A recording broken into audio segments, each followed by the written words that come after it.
കാരണം അതെ, പല മതത്തിലും ആൾക്കാർ പുറത്ത് പോയി കഴിഞ്ഞാൽ ഈ പുറത്ത് പോയവർ അവരെയാണ് ടാർഗറ്റ് ചെയ്യണത്. മനസ്സിലായോ? എസ്പെഷ്യലി ഈ നക്ഷബന്ധിയ തരീക്കത്ത് എന്ന് പറയുന്ന ഒരു മതത്തിൻ്റെ കാര്യമാണ് ഞാൻ പറയുന്നത്. പക്ഷേ ഇവർ കുറച്ച് ആൾക്കാർക്ക് ഇതിൻ്റെ ഉള്ളിൽ നിന്നിട്ട് സമാധാനം കിട്ടുന്നുണ്ട് എന്ന് ഇവർ പറയണത്. ഈ സമാധാനമാണെങ്കിൽ ഇതെല്ലാവർക്കും കിട്ടേണ്ടതല്ലേ? അപ്പം പുറത്തൊരാൾ പോയി മദ്യപിക്കണോ മയക്കുമരുന്ന് ഉപയോഗിക്കണോ അല്ലെങ്കിൽ ലൈംഗികമായിട്ട് ബന്ധപ്പെടാനോ പോകുന്നുണ്ടെങ്കിൽ ഇവർക്ക് കിട്ടുന്നുണ്ടെന്ന് പറയുന്ന സമാധാനം ഈ പറഞ്ഞ് മനസ്സിലാക്കി കൊടുക്കാൻ കഴിവില്ലാത്തത് കൊണ്ടല്ലേ? കാരണം ഒരാളെങ്കിലും സത്യസന്ധമായിട്ട് അവിടെ ഉണ്ട്, എന്ത് രാജാവ് നഗ്നനാണെന്ന് പറയാൻ വേണ്ടിയിട്ട്. അതുകൊണ്ടാണല്ലോ അവൻ പുറത്തു പോയിട്ട് മദ്യപിക്കണത്. അപ്പോൾ ഈ ഉള്ളിലുള്ളവരുടെ അവസ്ഥ എന്താണ്? എല്ലാ ഫീലിങ്ങും സപ്രസ് ചെയ്തിട്ട് വളരെ കഷ്ടപ്പെട്ട് ജീവിക്കുക, എന്നിട്ട് അത് കഷ്ടപ്പാടാണെന്ന് പോലും അറിയാതെ ജീവിക്കണ ഒരു കൂട്ടം ആൾക്കാരല്ലേ. മറിച്ച് ഈ പുറത്ത് പോയവൻ വൃത്തികേടാണ് ചെയ്തതെങ്കിൽ അവൻ്റെ വൃത്തികേടുമായിട്ട് നിങ്ങൾ സംവസിക്കണ്ട. മറിച്ച് അവനിലുള്ള വൃത്തികേട് എന്താണെന്ന് നിങ്ങളുടെ നന്മ ഉപയോഗിച്ച് നിങ്ങൾക്ക് കാണിച്ചു കൊടുക്കാൻ പറ്റാഞ്ഞിട്ടല്ലേ? ആ പുറത്ത് പോയവൻ വൃത്തികെട്ടവനാണ്, ഓൻ അങ്ങനെ നടക്കണം ഇങ്ങനെ നടക്കണം എന്ന് നമ്മൾ വിളിച്ച് പറയണ നേരം കൊണ്ട് എന്തുകൊണ്ട് അവൻ പുറത്തു പോയി? എവിടെയാണ് അവന് ശരീരത്തിൽ സ്ട്രെസ്സ് വന്നത്? അല്ലെങ്കിൽ എവിടെയാണ് അവന് കനം കൂടിയത്? എവിടെയാണ് അവന് രോഗം വന്നത്? ഇതെല്ലാം പരിശോധിക്കാതെ പുറത്തു പോയ ഒരാളെ നിങ്ങൾ ടാർഗറ്റ് ചെയ്തിട്ട് ഉള്ളിലുള്ള മുഴുവൻ രോഗികളാ. മനസ്സിലായോ? ഒരാളെ ആത്മഹത്യ ചെയ്തിട്ടുള്ളെങ്കിലും 10,000 അല്ലെങ്കിൽ 5,000 പോട്ടെ 2,000-ൽ 1,000 എടുത്ത് നോക്കിക്കഴിഞ്ഞാൽ മുഴുവൻ രോഗമുള്ളവർ മാത്രമാണ്. അപ്പോൾ രോഗം ദൈവം തന്നതാന്നുള്ളൊരു കാര്യം പറഞ്ഞു കൊടുത്തെന്ന് വിചാരിച്ചിട്ട് നിങ്ങൾ ഉണ്ടാക്കുന്ന ഒരു എനർജി നോക്ക്. കാരണം ഒരു മനുഷ്യൻ്റെ ഉള്ളിൽ രോഗമാണ്, ആ രോഗം ദൈവം തന്നതാണെങ്കിലും അതിൻ്റെ പ്രശ്നം തന്നെയാണ്. അപ്പം നമുക്ക് അതിൻ്റെ ക്ലാരിറ്റി കിട്ടുന്നത് വരെ നമ്മളെ ശരീരത്തിൽ നന്മ നമുക്ക് ഒരിക്കലും റേഡിയേറ്റ് ചെയ്യാൻ പറ്റില്ല.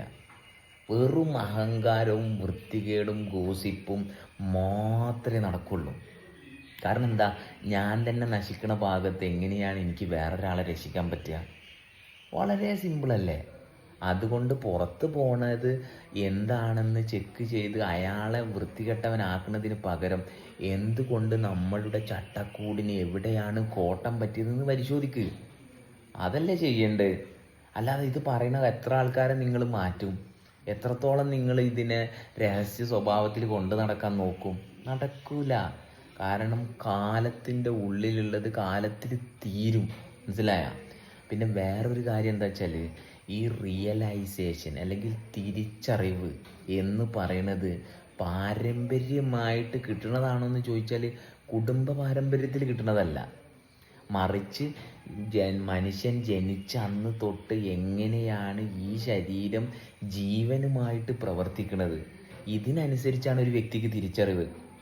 അല്ലാതെ ഞാൻ സീതാലിപ്പാപ്പൻ്റെ പേരക്കുട്ടി ആയതുകൊണ്ട് എനിക്ക് തിരിച്ചറിവ് കിട്ടൂല, ഞാൻ ഇന്നൊരാളുടെ മകനായതുകൊണ്ട് എനിക്ക് തിരിച്ചറിവ് കിട്ടൂല, ഞാൻ സദ്ഗുരുവിൻ്റെ പേരക്കുട്ടി ആയതുകൊണ്ട് എനിക്ക് തിരിച്ചറിവ് കിട്ടില്ല. ഇത് അവനവൻ്റെ അഹങ്കാരത്തെ വെടിഞ്ഞ് എങ്ങനെയാണ് ഞാൻ നിലകൊള്ളുന്നതെന്ന് കൃത്യമായിട്ട് അറിഞ്ഞ് ആ അറിവില്ലായ്മയുമായിട്ടുള്ള കൃത്യമായിട്ടുള്ള ബന്ധത്തിലെ തിരിച്ചറിവ് പോസിബിളുള്ളൂ. അപ്പോൾ നമ്മൾ നോക്കുമ്പം എല്ലാ മതങ്ങളും അല്ലെങ്കിൽ മനുഷ്യ കൂട്ടായ്മയിൽ തുടങ്ങി മതമായി മാറിയ എല്ലാ അവസ്ഥകളും ഓക്കെ, അവിടെ കുറച്ച് റിയലൈസേഷനുള്ള ആൾക്കാരുണ്ടായിരുന്നു. പക്ഷെ തുടർന്ന് വന്ന് അവരുടെ പാരമ്പര്യത്തിലാണെന്ന് പറയപ്പെടുന്ന വ്യക്തികളൊന്നും ഇത് എന്താണെന്ന് പോലും അറിയാതെയാണ് ഇതിൻ്റെ തലപ്പത്തിരിക്കുന്നത്. അതുകൊണ്ടാണല്ലോ രോഗം വരുന്നത്. കാരണം ഞാൻ ജീവിതം എങ്ങനെയാണ് തിരിച്ചറിയുക എന്ന് പറഞ്ഞാൽ എന്താ? ഈ ശരീരം എങ്ങനെയാണ് പ്രവർത്തിക്കുന്നതെന്ന് ഒരു വ്യക്തി മനസ്സിലാക്കുന്നതാണ്. അവിടെ വിഷമവും സങ്കടവും പ്രശ്നങ്ങളും ഉണ്ടെങ്കിൽ അതിനെയെല്ലാം കൃത്യമായി കൈകാര്യം ചെയ്ത് അതില്ലാത്ത അവസ്ഥയിലിരിക്കുന്നതാണ് ശാന്തി. അല്ലാതെ എനിക്ക് രോഗവും പ്രശ്നങ്ങളും ഒക്കെ ഉണ്ട്, എനിക്ക് ഒരുപാട് പ്രോബ്ലംസ് ഞാൻ കാണുന്നുണ്ട്, എന്നിട്ട് ഇതൊന്നും ഡീൽ ചെയ്യാൻ എനിക്ക് വഴിയില്ലാതെ ഞാൻ കിടന്ന് കഷ്ടപ്പെടുന്നതല്ല. മനസ്സിലായ? അങ്ങനെ നിൽക്കണ കൂട്ടായ്മ എന്ന് പറയുന്നത് മുഴുവൻ രോഗത്തിൻ്റെ അല്ലെങ്കിൽ സോംബീസുകളായിരിക്കും, അല്ലെങ്കിൽ വൈറസ് മാത്രമേ അവർ പടർത്തുള്ളൂ. ഒരു മനുഷ്യന് പോലും ഒരു തുള്ളി സമാധാനം കൊടുക്കാൻ ഇവരെ കൊണ്ട് സാധിക്കില്ല. പക്ഷെ പുറമെ അവർ നല്ല കോട്ടും ടൈയൊക്കെ ഇട്ട് എല്ലാവരോടും ഭയങ്കര സ്നേഹത്തിലും പെരുമാറി പാവങ്ങളെ സഹായിച്ച് അവർ സിഗരറ്റും കഞ്ചാവും ഗോസിപ്പും അല്ലെങ്കിൽ അവരെ തന്നെ നിരന്തരം മെഡിക്കൽ ചെക്കപ്പിന് വിധേയമാക്കിയിട്ട് ജീവിക്കണവരാവും. പക്ഷെ അവർ നോക്കുമ്പം ഒരുപാട് സഹായങ്ങൾ ചെയ്യുന്നുണ്ട്. എന്തുകൊണ്ടാണ് ഇവർ സഹായം ചെയ്യണത്?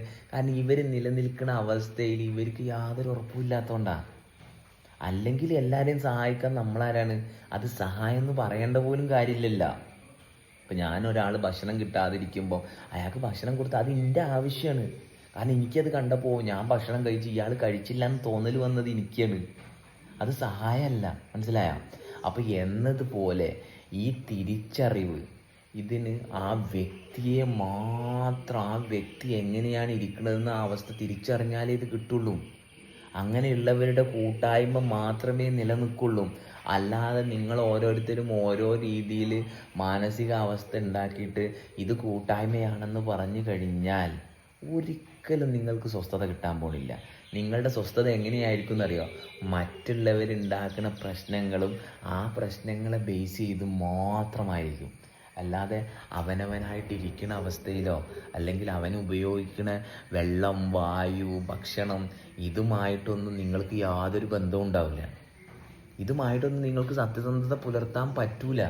മറിച്ച് വേറൊരുത്തൻ ഇങ്ങനെ ചെയ്തു കഴിഞ്ഞാൽ അതിന് ഓപ്പോസിറ്റായിട്ട് ഇങ്ങനെ ചെയ്യണം. അയാൾ ഇങ്ങനെ പറഞ്ഞു കഴിഞ്ഞാൽ തിരിച്ചിങ്ങനെ പറയണം. അല്ലെങ്കിൽ നിങ്ങളുടെ ആ ഒരു രഹസ്യ സ്വഭാവത്തിൽ നിങ്ങൾ രോഗിയായതുപോലും നിങ്ങളുടെ കാരണമാണെന്ന് പറയാൻ പറ്റണില്ലെങ്കിൽ ഒന്ന് നോക്കിയേ. കാരണം ഞാൻ രോഗിയാണ്, ഓക്കെ, എനിക്കിപ്പോൾ ക്യാൻസർ ഉണ്ട്. അപ്പോൾ ആ ക്യാൻസർ ഉള്ളത് മുമ്പ് ക്യാൻസർ ഇല്ലേനി. അപ്പോൾ നമ്മൾ പറയും ജനിച്ച കുട്ടികളെ ക്യാൻസർ, അതവിടെ നിൽക്കട്ടെ. നമുക്ക് മുമ്പ് ക്യാൻസർ ഇല്ലായിരുന്നു. നമ്മുടെ ശരീരം നമ്മൾ പല രീതിയിൽ ഉപയോഗിച്ചതിൻ്റെ ഫലമായിട്ടാണ് ഈ പറയുന്ന ഒരു രോഗം നമ്മളിലേക്ക് വന്നത്. എന്നിട്ട് അതിൻ്റെ ഉത്തരവാദിത്തം ഞാൻ ഏറ്റെടുക്കണില്ല. എന്തുകൊണ്ടാണ്? കാരണം ഞാൻ ചെയ്ത പ്രവൃത്തി ഞാനുമായിട്ട് ഒരു ബന്ധമില്ലാത്ത പ്രവൃത്തിയാണ്. അപ്പോൾ നമുക്ക് എന്താണ് ഇപ്പോഴുള്ള സാധ്യത? ഇപ്പോൾ ഞാൻ എന്തെല്ലാം കാര്യങ്ങളാണോ ചെയ്യുന്നത് അത് വളരെ ശ്രദ്ധിച്ച് ഞാൻ കഴിക്കണ ഭക്ഷണം, ചവച്ചരച്ച് കുടിക്കണ വെള്ളം, എത്ര വലിയ പ്രശ്നത്തിലാണെങ്കിലും ഈ പറഞ്ഞ കാര്യങ്ങൾ ചെയ്ത് നിങ്ങൾ നിലനിൽക്കുള്ളൂ, ഞാനും നിലനിൽക്കുള്ളൂ, അല്ലേ? അപ്പോൾ ജീവിക്കാൻ പഠിപ്പിച്ചത് വെച്ചിട്ട് ഒരു ജീവിതം ശ്രമിച്ച് അതിൽ വരുന്ന തിരുത്തലുകൾ സ്വയം തിരുത്തി ജീവിക്കുന്നത് പോലെ തന്നെ എല്ലാ കാര്യങ്ങളും സ്വയം തിരുത്തി മനസ്സിലാക്കി അവനവൻ്റെ ജീവിതമാണെന്ന് തിരിച്ചറിഞ്ഞ് ഈ പറയുന്ന പൊട്ടത്തരങ്ങളെല്ലാം മാറ്റി വെച്ച് കഴിഞ്ഞാൽ നമുക്ക് ആരെയും കുറ്റം പറയേണ്ട കാര്യമില്ല, ആർക്കും ഒന്നും പറഞ്ഞ് മനസ്സിലാക്കി കൊടുക്കേണ്ട കാര്യമില്ല. നമ്മുടെ നന്മയിൽ നമ്മൾ ഇരുന്ന് കഴിഞ്ഞാൽ എത്ര വൃത്തികേട് ചെയ്യണവനും ആ വൃത്തികേടിൽ നിന്ന് കിട്ടുന്നത് എന്താണെന്ന് പരിശോധിക്കാൻ സാധിക്കും. ഇത് വൃത്തിയുള്ള ഒരാളുമില്ല. എന്നിട്ട് വൃത്തികേട് ചെയ്യണവനോട് അത് ശരിയല്ല, അത് ശരിയല്ല, അത് ശരിയല്ല എന്നാണ് പറയണത്. എന്നാൽ എങ്ങനെയാണ് ഞാൻ വൃത്തിയിലിരിക്കണമെന്ന് പറഞ്ഞു കൊടുക്ക്. അപ്പോൾ എന്നിട്ട് അത് അയാൾക്ക് താല്പര്യം ഇല്ലെങ്കിൽ അയാളൊരു റൗണ്ട് ഓടി വരട്ടെ. ഒരു മാരത്തോൺ കഴിഞ്ഞ് തിരിച്ചു വരുമ്പം അയാൾക്ക് വളരെ സിമ്പിളായിട്ട് കാണാൻ പറ്റും എന്ത് കാര്യത്തിനാണ് ഞാൻ കഷ്ടപ്പെട്ട് സുഖിക്കണത്. കഷ്ടപ്പെട്ടിട്ട് സുഖിക്കുകയാണ്, മനസ്സിലായ?